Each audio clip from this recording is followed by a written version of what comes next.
Today on Locked On Red Wings, Detroit gets buried by an avalanche of goals as they drop their third straight game. You're Locked On Red Wings, your daily podcast on the Detroit Red Wings. Part of the Locked On Podcast Network, your team every day.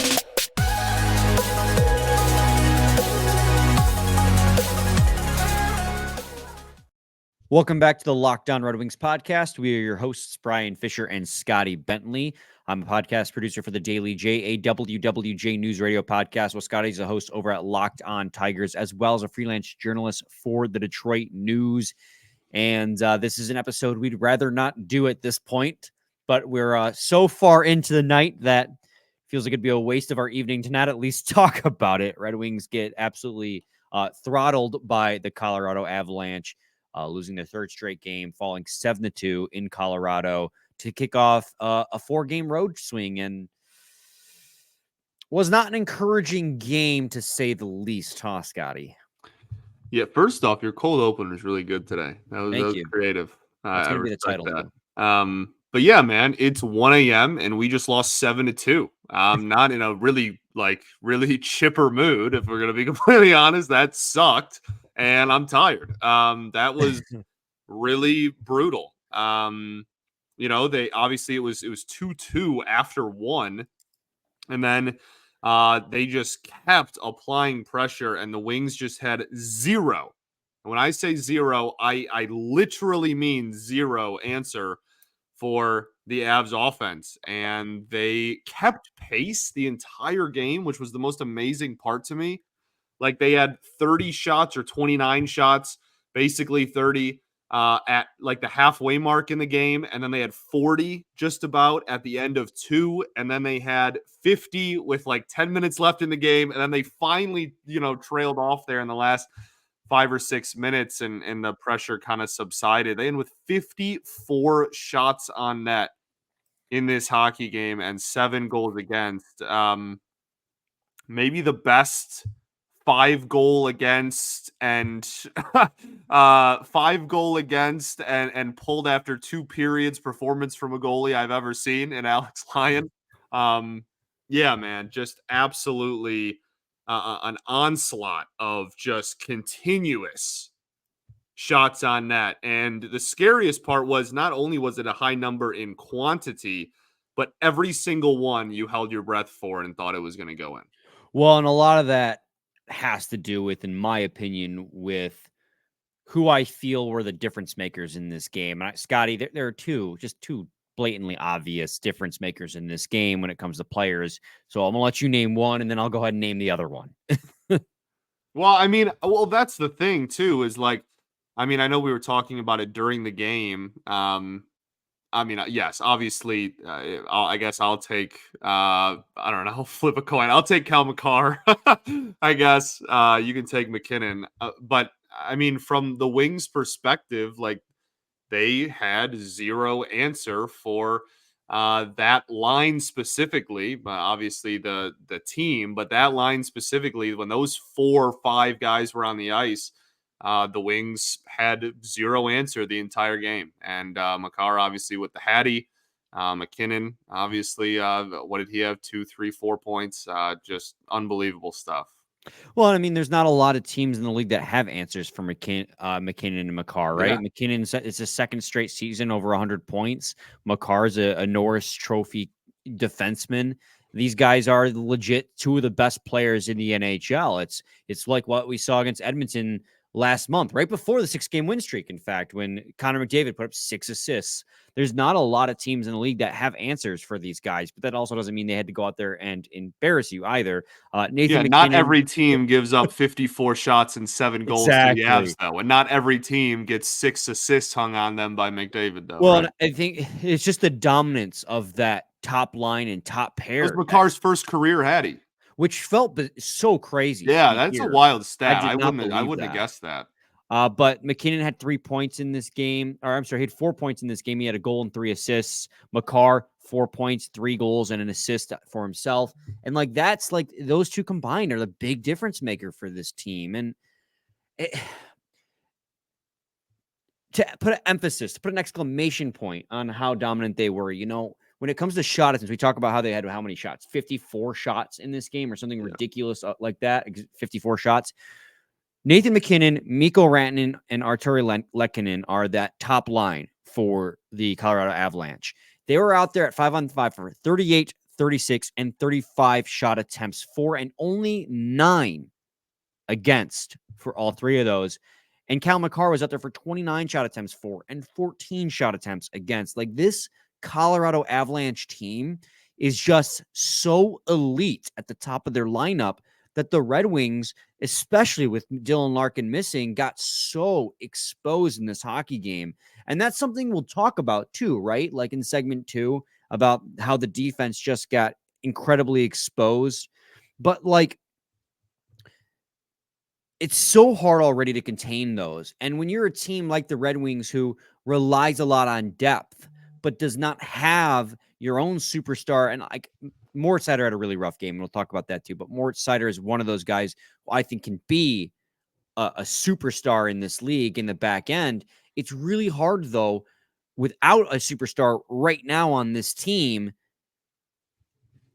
to handle a line with that much speed and that much skill like MacKinnon and Makar. And we saw a couple weeks ago at Detroit, when the Red Wings were at home and they could control the matchups, they were able to contain that line and do a much better job at it. But that's because they could control those matchups. In Colorado, they get last change. They can decide who they want to go out there against. And it didn't really make that much of a difference regardless, because they still killed Seider and Wallman out. They had a bad game. Everyone had a bad game. There wasn't a single good player on this team in this game. But it's just, they're so freaking good and they're so freaking fast. But you get past that line and then you have an opportunity.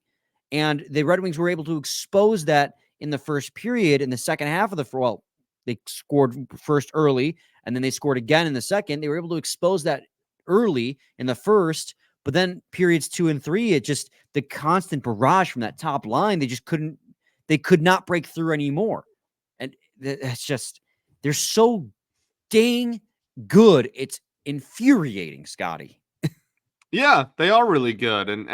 But at some point you got to figure out how to prevent really good, man. Like you can't again, you can't give up 6 points to McDavid every time you play him. And they didn't, right? They obviously, there have been successful games against McDavid. They just beat the Avs, a week ago or a week and a half ago or whatever. Like, obviously this isn't an every time thing, but there's a difference between, wow, this team is really good and they outplayed you, versus you got the absolute doors blown off you. Like, this was, you got embarrassed defensively.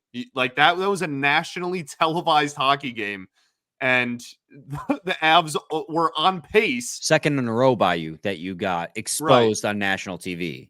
Right. And with 10 minutes left in the hockey game, the Avs were on pace for 60 shots on net and fell only 6 shots short of that mark. Like, there is that I understand that they're good, and obviously they are, and it's one of the most prolific offenses we've, honestly, in our lifetimes at least, ever seen.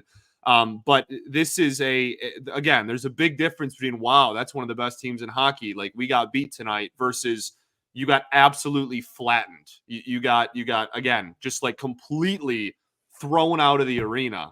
There's a big difference between those two things, and you have to find a way. Obviously, trade deadline looming. I'm sure that'll be a big conversation, but you have to find some sort of way to not have every time you play. Again, hasn't happened every time. That's probably me being too dramatic, but you have to find some sort of way, whether it's an addition or a change or something, to not have this be even semi-regular.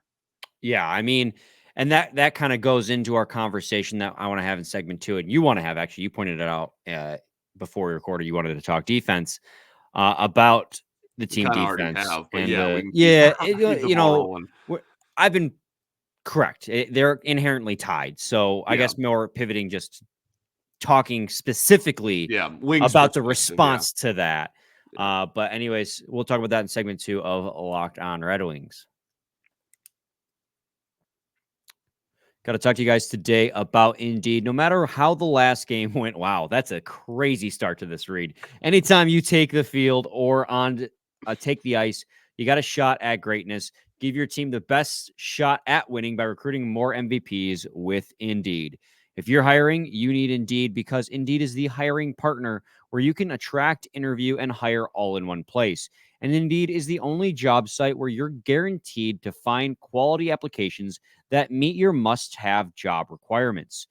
With Instant Match, as soon as you sponsor a post, you can get a short list of quality candidates with resumes on Indeed that match your job description, and you can invite them to apply right away. Plus, you only pay for quality applications that meet your must-have requirements. And Indeed delivers 4 times more hires than all other job sites combined, according to Talent Nest in a survey from 2019. So start hiring right now with a $75 sponsored job credit to upgrade your job post at Indeed.com/lockedon. That offer is valid through March 31st. Indeed.com/lockedon. Terms and conditions apply. Need to hire? You need Indeed. Indeed, you do. Segment 2, Locked On Red Wings podcast. Let's pivot more. And we're not pivoting. We're kind of just now focusing a little bit more on the team defense because you brought it up like, yeah, the MacKinnon and Makar are some of the best players in the league. And so when you lack somebody of that caliber yourself, how do you defend against that? Because there has to be a middle ground between, like you said, getting beat just cleanly and getting your doors blown off. And right now, it's just the same defensive structure that was working so well for the Red Wings in their 6-game win streak has, in the last 3 games, completely fallen apart. And there are some factors that go into it, but the Red Wings, just after the 6-game win streak, have kind of fallen off their groove. I don't know how else to say it, but they've given up. In that 6-game win streak, they barely gave up any goals. And across the season, their goal since the new year, the goals against per game have been amongst the fewest in the league. But these last 3 games have been a 5-goal game against, or 5-goal game against the Islanders, a 4-goal game against the Panthers, and now a 7-goal game against the Avalanche. And in that stretch, your penalty kill, which we were touting as one of the biggest reasons why the Red Wings were succeeding, the special teams in general, but especially the penalty kill being a top 10 penalty kill, has given up power play goals in all 3 games. So, Scotty, like, my question is what's changed and what does this team have to do to get back on the schneid? Well, that's the $1,000,000 question, really. I mean, obviously, we talked about possible defenseman additions on yesterday's show. If again, there's going to be a lot of deadline talk, obviously, throughout the rest of the week. So today's Friday, isn't it? Or no, today's the Thursday episode, right? This is the Thursday episode. Actually being recorded on Thursday because it's after midnight. Which is why I did the math and did a day ahead, but I shouldn't have. So obviously that's going to be a big conversation today and tomorrow. But yeah, man. I mean, this game was obviously the Avs have speed, and like that's something that very few teams can match, and that goes into your point earlier. But it was really remarkable to me how consistently in this hockey game the Wings had men down low, but yet still didn't somehow have anyone in front of the net. Like that was really fascinating to me. We had 3 to 5 skaters down low, and yet the Avs were still able to get a guy in right in front of the net with no resistance. That is like the inexcusable stuff. Obviously, Sherratt and Petrie were out there for several goals against. I mean, if this is the defense in terms of, again, just like shot quantity, and I know we've talked about their style, we've broken it down a lot, but if this is, the defense that is going to show up in those big, against the best teams in hockey and in those really big games against elite offenses, then it's not a long-term, and this is like speaking, past this year, even this isn't like the next 2 weeks or whatever, long-term, not a sustainable product. And like you're going to have to find, and obviously Edvinsson fits in there long-term and whatnot. So like, we're all aware of that, but I think the biggest question is the rest of the year. What, with the assets you do have, I guess you could always bring in a trade. Again, that's the conversation we had yesterday, but the rest of the season, what is the answer? Because I'm not really sure you can justify. Again, it's not just this game. You brought it up. This is since, in this entire 3-game losing streak, the team defense has really kind of taken a nosedive here. So, and it's been highlighted and it reached its peak of nosediveness in this game. So, I think it's really hard to justify with a trade deadline looming, just like standing pat on the blue line. I think that's really, really, really difficult to justify. Yeah, it is. And that might just be Edvinson, like we said. I'm not saying that it means they go out and drop the farm to bring in somebody new, like a top end, whatever. But yeah, I didn't mean to cut you off there, but like I feel like it's really difficult to justify just keeping these 7 together and saying, yeah, they'll figure it out again. Yeah, and I mean, this game was a microcosm of a macro issue, right? Like this game defensively has shown how badly it goes wrong when it goes wrong. And yeah, defensemen in this game we could talk about too, but the forwards are a huge part of this team's defensive 100%. structure, and it's been one of the lack of support from the forwards on the defensive side of the puck has been one of the biggest contributing factors to why the defense plays so bad. And you mentioned Petrie and Sherratt. Yeah, they had kind of a rough game. Although one thing I noticed about Sherratt, and I'll give him credit about this, that man does not get knocked down. Like when he skates that puck into the zone and someone tries to body him up, that player who's bodying him up ends up falling. Like it's incredible. There's not a lot of good stuff to talk about the game, but I noticed that I was like, oh Jesus. But I mean, Seider and Woolman had a really bad game too. And you talked about how there were 5 guys down low. I tweeted about it as well. And nobody covered MacKinnon inside the slot. But part of the reason is Moritz Seider, who I love and I defend, had a notably bad game. He abandoned his assignment to kind of go to the post far side and try and poke around, leaving MacKinnon, who was his guy, wide open. Raymond couldn't cover in time. Now, granted, there's 5 guys right there, so somebody has to pick him up. But Seider kind of abandoned his spot in that. Yeah. There's another opportunity on the 4-on-4 where he was overly aggressive, and that's what caused the breakaway for Jonathan Drouin. Alex Lyon came up big. So the defense, yes, played poor, but the forwards as a whole did not do much to support either. And that has a lot to do that's not just in the defensive zone, but the defense starts in the offensive zone too for the forwards on the forecheck.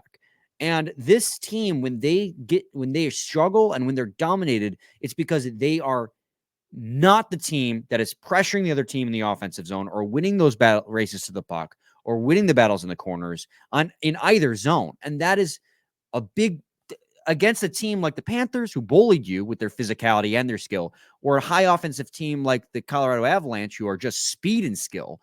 Like that has killed them in back-to-back games. Like the Islanders game, that one is what it is.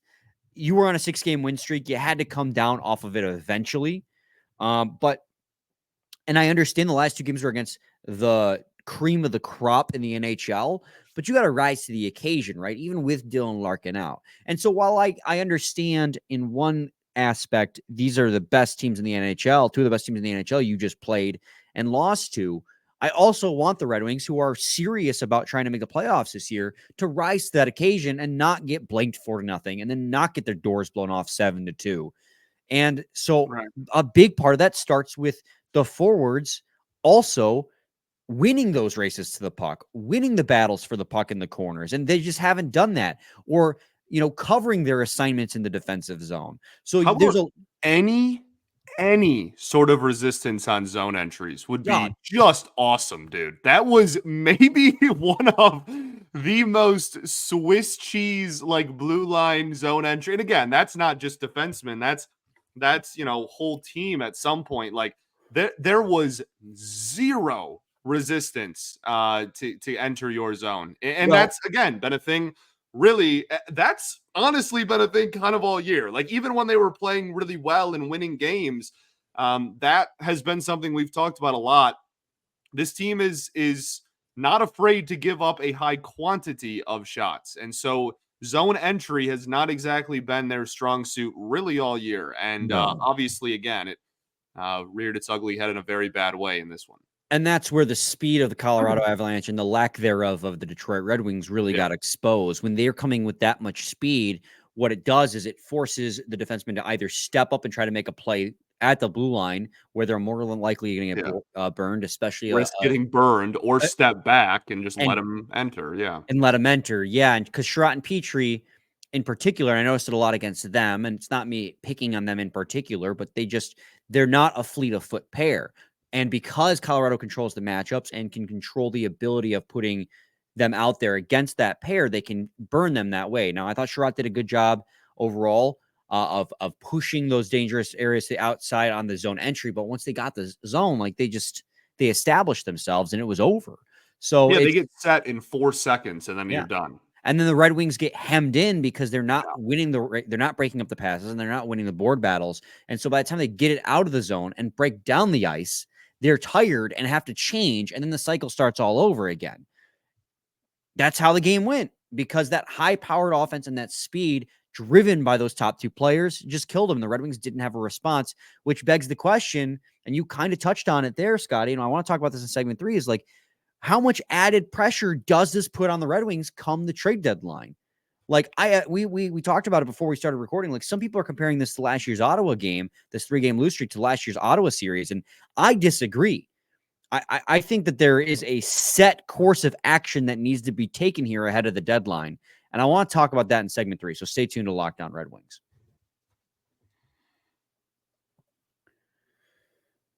Got to talk to you guys today about Factor. Eating better is easy with Factor's delicious, ready-to-eat meals. Every fresh, never frozen meal is chef-crafted, dietitian-approved, and ready to go in just 2 minutes. You'll have over 35 options to choose from every week, including Calorie Smart, Protein Plus, and Keto. Also, there are more than 60 add-ons to help you stay fueled up and feeling good all day long. What are you waiting for? Get started today and get after your goals. 2-minute meals fuel you up faster with Factor's restaurant quality meals that are ready to heat and eat wherever you are. Pancakes, smoothies, and more. You discover a wide variety of easy options for the entire day, like breakfast, midday bites, and so much more. And Factor is the perfect solution if you're looking for fast, premium options with no cooking required.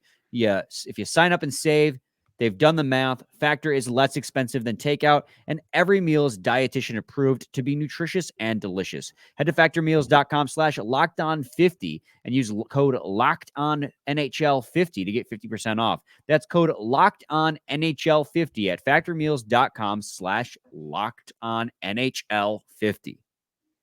Also, I'll talk to you guys today about Robinhood. Did you know that even if you have a 401k for retirement, you can still have an IRA? Robinhood is the only IRA that gives you 3% boost on every dollar you contribute when you subscribe to Robinhood Gold. But get this, now through April 30th, Robinhood is even boosting every single dollar you transfer in from other retirement accounts with a 3% match. That's right. No cap on the 3% match. Robinhood Gold gets you the most for your retirement thanks to the IRA with a 3% match. This offer is good through April 30th. Get started at Robinhood.com/boost. Subscription fees apply, and get now some of that fun legal info. Claim as of Q1 2024, validated by Radius Global Market Research. Investing involves risk, including loss. Limitations apply to IRAs and 401ks. 3% match requires Robinhood Gold for 1 year from the date of first 3% match.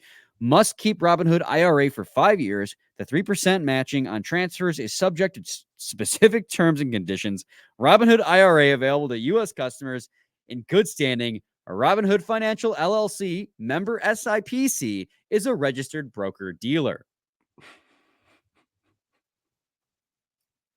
Segment 3, Locked On Red Wings podcast. I understand why they speed through the legal bits on those recorded ones. You did good, brother. I appreciate it. Scotty, I posed the question, and you touched on it in segment 2 a little bit, because it's hard not to kind of touch on all of this, right? Because it's all inherently tied together after a game like that.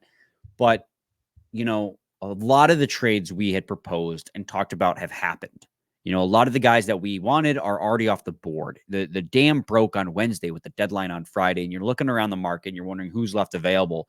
because the Red Wings, despite what some people are pushing as a narrative, are still in a position to buy. And I think that given the way this season has gone and the position they are in the standings, and how the market has been set on top of that, like that's the biggest factor for me. Like, look at what Noah Hannafin went for to the Vegas Golden Knights. The Red Wings should be looking to improve, number one, their defense at the trade deadline. And whether that is by trading away somebody to bring up Simon Edvinsson or acquiring a body to bring somebody in is the part that's left up to debate. But this is not, in my opinion, this 3-game losing streak, in my opinion, is not the Senators from back-to-back last year, because the situations the Red Wings are in is much different. Has the gap narrowed on the wild card? Yes. They're only 4 points up now on the wild card. But another thing to keep in mind, though, too, is the Flyers are selling. The Flyers are committing themselves to this restructuring, this rebuild. They were not going to be swayed by their playoff spot in how they were going to approach the deadline, and they have not. They've traded assets off, and they've already started to lose. So the Islanders, who are on your tail, the Devils, the Penguins, the Capitals, any of those teams that still, and I think some of those teams are selling too, any of those teams that are going to be fighting for a wild card spot are more than likely going to hopscotch into the third place in the Metro Division, which has the same amount of points as the Red Wings and the Lightning do, than they are the wild card. So the Red Wings, where they are at, despite these 3 losses, and two of which being pretty nasty losses, I feel like it'd be foolish to sell when everything the Yzerman has done and that the Red Wings have done leading up until this point has been an indicator of a team that's looking to make the playoffs. You're still 4 points up in a playoff spot with your two hardest games of the road trip, or 2 hardest games of March, are already behind you.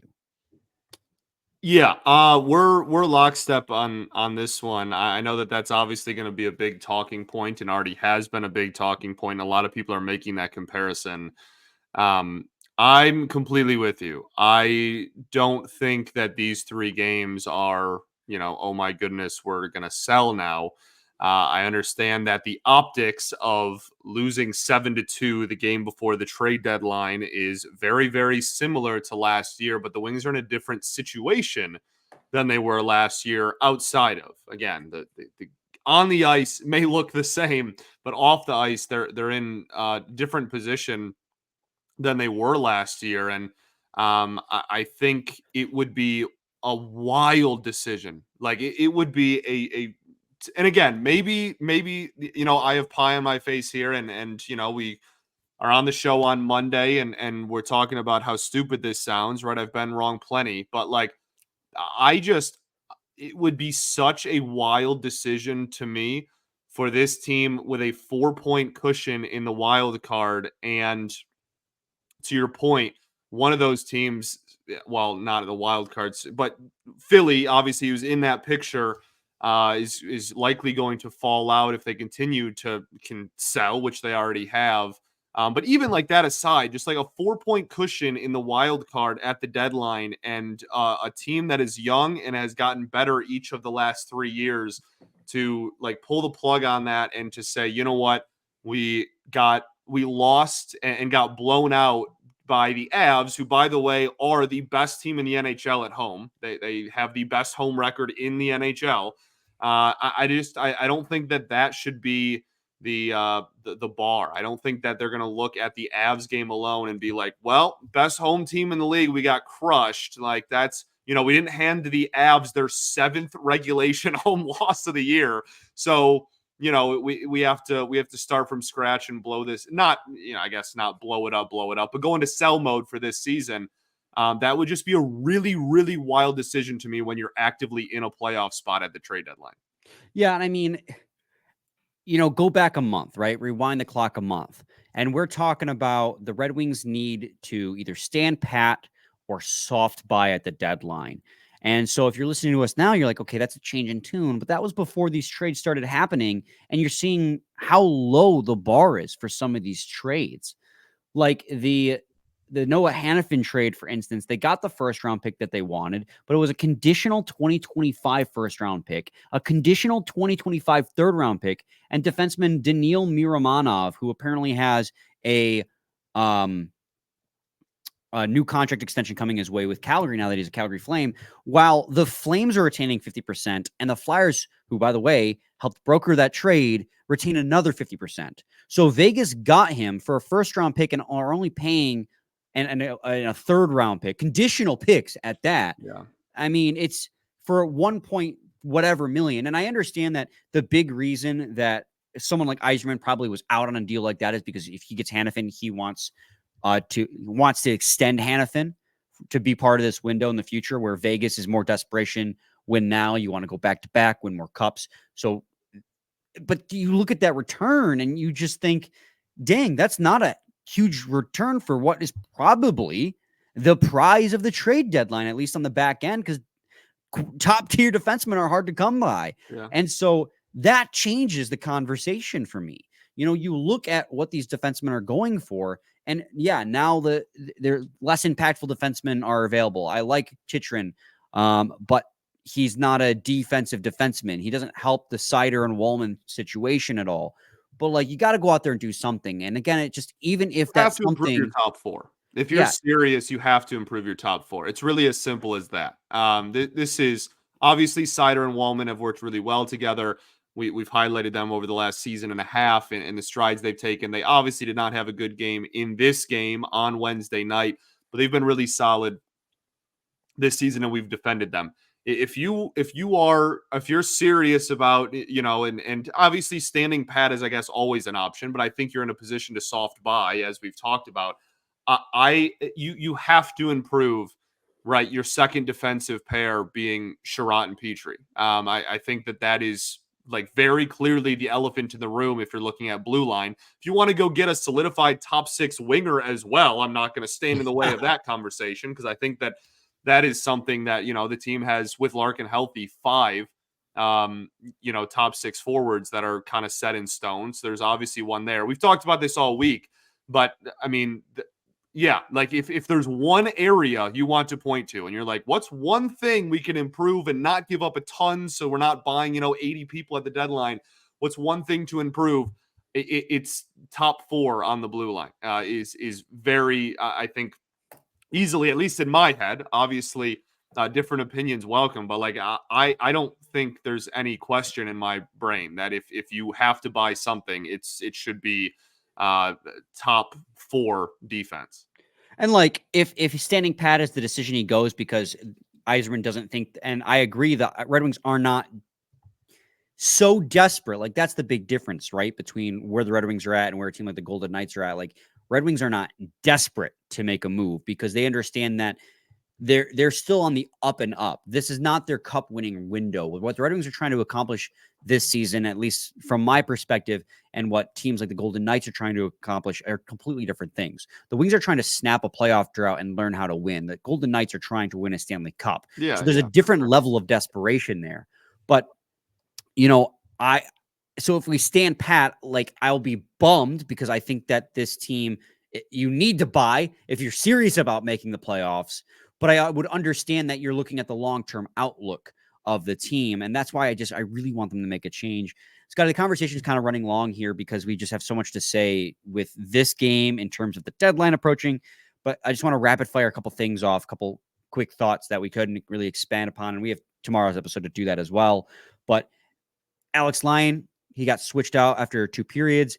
I don't think he was particularly bad, but he gave up a couple softies, and it is what it is. The dude was shelled all night long. I mean, 2 saves all game long. Yeah. He faced 40 shots in 2 periods, so I'm not too mad at Alex Lyon. I thought he was actually pretty darn good there for the first 10 minutes of the second. Yeah, Dylan Larkin was pretty heavily missed in this game. You could feel it. Joe Veleno did his best, but just especially against a team like Colorado, he's nowhere near the caliber of a Nathan MacKinnon. Even that, like yes, Larkin was obviously missed, and it was a completely different outlook, but was Larkin preventing, 54 shots?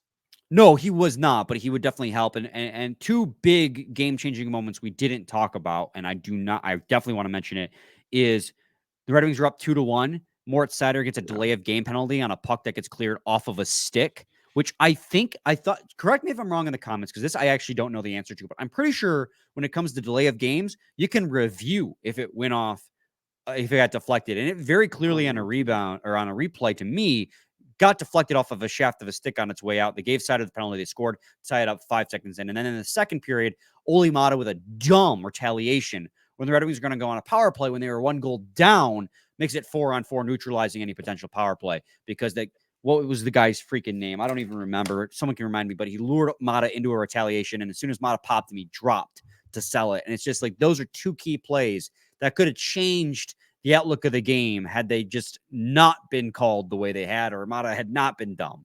But I just want, we could not talk about that in this game. And obviously the overarching narrative in this game is going to be MacKinnon, Makar, and the Red Wings defensive efforts, but those are big factors as well. For sure. Yeah. It's a game of momentum swings, as the Wings have proven a lot with all of their comebacks. So, hey, but good for Fabry and Perron for scoring. There's a very sarcastic thumbs up. Give us your, there you go. You gotta, doesn't deserve it. We don't deserve it today. We don't deserve it. I don't even want it. I don't want this gone. Scotty, you and I will be back.